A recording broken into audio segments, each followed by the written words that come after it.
Rope flow is a fairly simple practice, a low barrier to entry and a high return on the time you put in.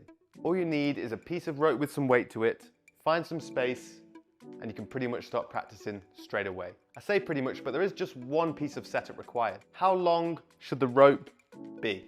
So in this video, I'd like to share my take on it, show you the length I set my rope to, and explain to you why it's important to get this right. I'll show you how you can easily shorten your rope, how to shorten your rope without knots, and also how to lengthen it too. Let us jump right into it then, shall we? How long do I like my rope to be? If I stand 1 foot in the middle of the rope like so and put it on the floor and pull up on the handles, I want my knuckles of my hands to come up just below the front of my rib cage here, resting on the top of my abdominals, somewhere almost exactly halfway between my nipples and my belly button. So now you know my ideal length. I think it could be useful for you to understand why we set it to that length so you could find the perfect length for you. As a general rule, to get the most from our rope flow practice, especially in the beginning, we want the rope to just skim the floor lightly with every revolution. We don't want some massive overlap, and we don't want the rope just swinging through the air, because then we miss out on some valuable feedback. What feedback?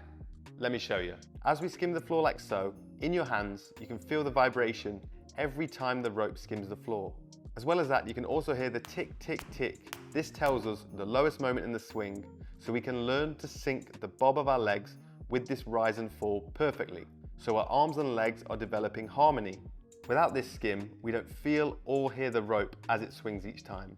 So in setting the perfect rope length, you want to find the right length where you can flow nice and relaxed without having to reach down to skim the floor or lift your arms up to stop it overlapping massively. Now I will say, when you're a beginner, you may want the rope a little longer. And as you become more proficient, you may prefer a shorter rope. The reason being, when we are learning, we're a bit more timid and scared of the rope. We aren't as relaxed and our shoulders and arms tend to lift up and do a lot more of the work. As we become more comfortable and confident, we start to trust the rope, we relax down, our shoulders drop, our arms drop, we have better spatial awareness of the rope. So at this point, you might find yourself wanting the rope to be a little shorter.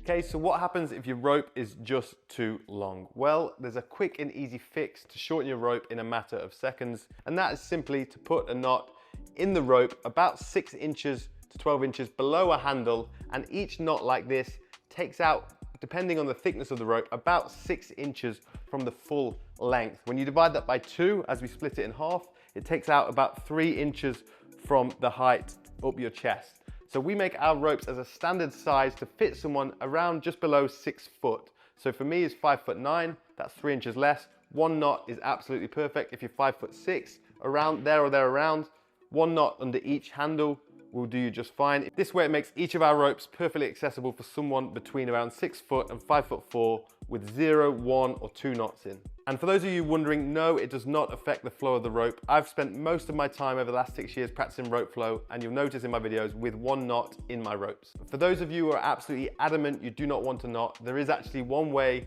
that we can use to shorten the rope without the knot, and it's also the way we use to lengthen the rope too. Let me show you. To lengthen the rope, we use the rule of 4. You put your rope in hot water on stove number 4 for about 4 hours, and it will actually stretch and lengthen. If you put it in the freezer for 4 hours, it will shrink. Kidding, I'm joking. Do not put your rope in hot water or in the freezer. Okay, so it's not actually that complicated, but as I said, it is a little tricky. You see this handle here? It has these 3 loops in it that I call knuckles. If you want to lengthen the rope, simply untie the handle and retie it with 1 less knuckle. Again, depending on the thickness of the rope, but roughly per knuckle you take out, that will add about 10 centimeters or 4 inches of length to the rope, which you then halve, gives you 2 inches up on your chest. You do that to both sides, that will be 4 inches. And as long as you have 2 to 4 knuckles in your rope, it will not affect how you hold the rope. And obviously your concern might be, if you untie the handles, how do you actually tie this specific knot in the handle? Well, I made a short showing exactly how to do that, and I'll leave that linked in the description to this video.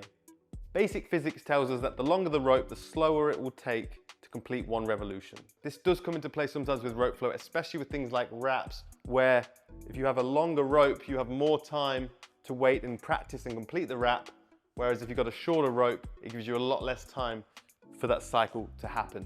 The flip side of that, of course, is that if you've got a shorter rope, it's going to swing faster. And this might come into play later in your practice after you've gone through that beginner stage. If you're working on things like dancing, agility, footwork to a metronome, and you upping the beats and the tempo, then a shorter rope might be just what you need to do that. There is, of course, some personal preference involved, and only you will know as you get deeper into your practice. Some practitioners do like having a long rope. It makes them stand up tall and they can do these high, long, slow, flowy movements, whereas some practitioners just love the aggressive speed work and they just like a short rope. And as you tune more into the rope flow practice, you might notice which ones prefer what length.